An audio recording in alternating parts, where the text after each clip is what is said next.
There, beautiful souls, and welcome to the Hawk and I. Many of you have asked me to continue to share some of my adventures with spirit. So today I'm going to tell you a little story that's really recent, and I really like this one because it's a lot of fun. Even though in the beginning I didn't understand it in its entirety.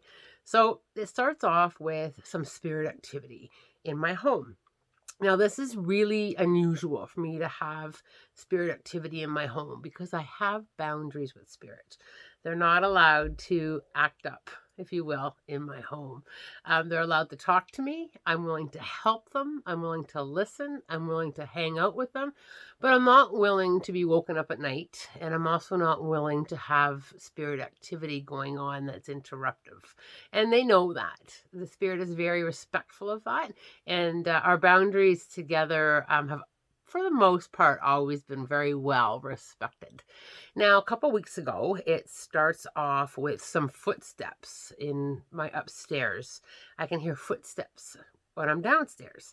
I can hear footsteps walking behind me. And then it increases to turning on the kettle for me when I don't really need the kettle turned on, turning the TV off when I'm in the middle of a program that I'm watching. Right at the good part, the TV turns off and wouldn't turn back on right away either. Glitches with my cell phone, things going missing, mainly my keys disappearing and then randomly appearing. So I had a little talk with Spirit and I said, okay, you got to knock it off. Either come and talk to me or you got to go. And the spirit activity continued, and it continued to escalate, becoming louder and louder. And members of my household were starting to hear things, and it was becoming a little bit of a nuisance. So, one more time, I asked Spirit to either speak to me or move along, and they chose not to speak. And the spirit activity increased even more. So it was time to do a good smudge of my house. I decided I had to smudge the spirit out if they weren't going to talk to me. So I did a good house cleansing. I don't have to do a big smudge very often because I do keep my home really clear with crystals and with smudging. But I hadn't done a big sage in a while. So out came the sage, and with love, always with love, I cleared the space. And I asked the spirit to please leave. And I fill the space with love and light while I'm smudging. And as I'm smudging, I just had this overwhelming feeling of a lot of love and a lot of fun energy. Nothing felt negative. I didn't feel like this was a negative thing or that, I had picked up a negative spirit or a negative entity at all. It was just a lot of fun. And I thought, what's going on here? So I did the house smudge, and a couple days later, it starts again. The footsteps and the kettle and the TV. And I have a chat with Spirit, and I said, okay, you guys know the rules, so whoever's here, you need to speak. And I got silence. I didn't get any speaking at all. Again, out came the sage, opened the door, asked the spirit to leave. And the same feeling was present. A very fun, loving, joyful. And I thought, what is going on here? And then I heard laughing. I literally heard a man's laugh, and it was a deep belly laugh. And he says to me, I'm the rule breaker. And I said, well, that's nice. That's lovely that you're the rule breaker. But we don't break the rules when it comes to this medium's boundaries. We either have a little talk or you got to go. So he decided to leave again. And the house went back to normal. And 3 days went by.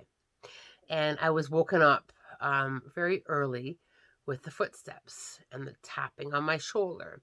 And I thought, oh, good grief, this is really starting to get out of hand. So I got up and I had a good talk with Spirit. And I said, listen, rule breaker, I'm not sure who you are, but what can I do to help you? What is that you need from me to help you? And I was expecting, something big and profound. And, like I haven't been able to cross, or I'm seeking someone, or I'm looking for closure. I thought it was going to be something really big. And the laughing just continued. And he said, today's the day you'll meet the rule breaker. And I thought, Like I'm not quite understanding what's going on, but okay, so I'll trust this.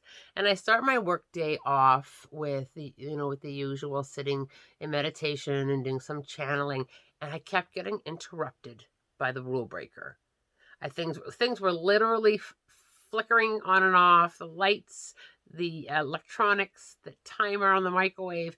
Things were like flashing, and I had all this spirit activity going on around me, and I thought, today's going to be an interesting day. So I log on to Zoom to start my first session, and there is this lovely lady on the other side of the screen. And we're doing the introductions and we're chit-chatting, and I just kind of look over my shoulder.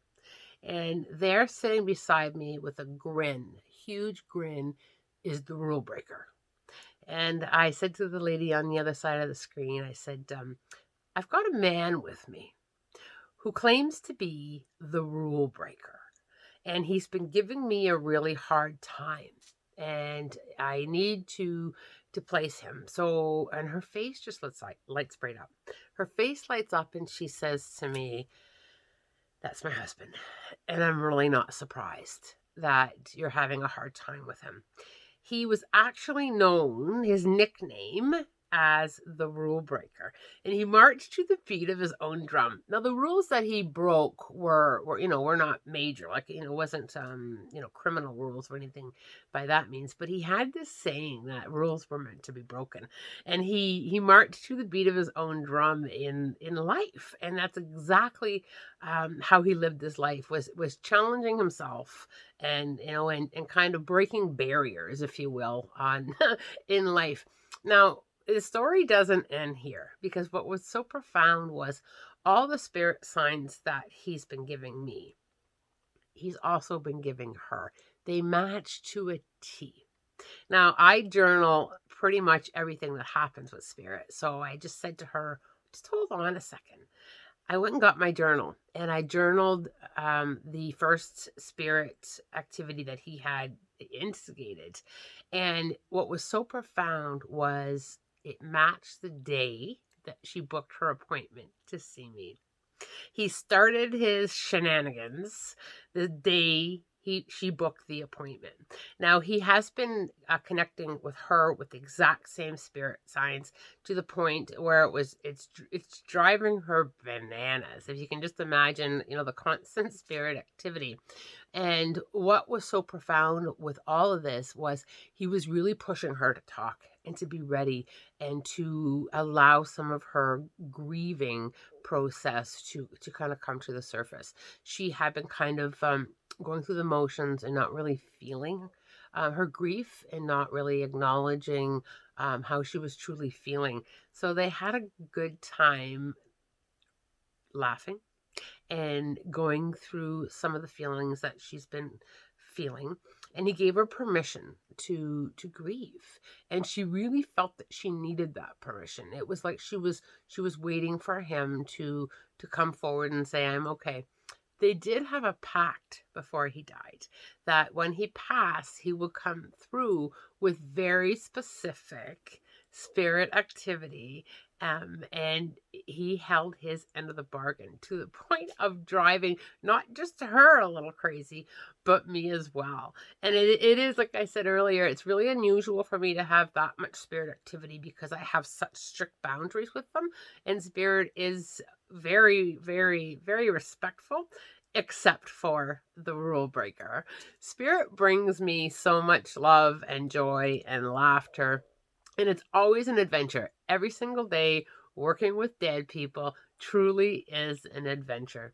I had a lot of fun with the rule breaker, and I hope that you enjoyed hearing the story about the rule breaker and that rules are meant to be broken, even from the spirit dimensions.